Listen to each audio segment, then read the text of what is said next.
सुधाकर बडगुजर यांच्यावर सूडबुद्धीने गुन्हा दाखल केला गेलाय असा दावा ठाकरे गटाचे खासदार संजय राऊत यांनी केला। भाजपच्या कोणत्याही कार्यकर्त्यावर गुन्हा दाखल झालेला नाही किंवा कारवाई सुद्धा नाही, पण बडगुजर हे आमचे पदाधिकारी असल्यामुळे त्यांच्यावर गुन्हा दाखल झालाय असंही राऊतांनी म्हटलं।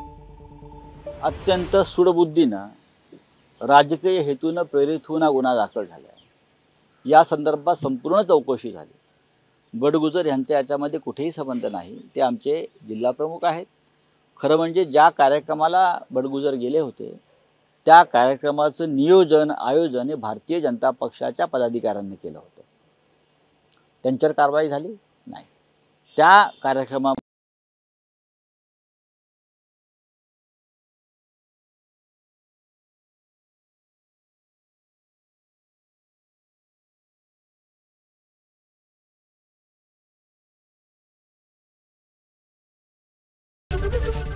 एबीपी माझा, उघडा डोळे बघा नीट।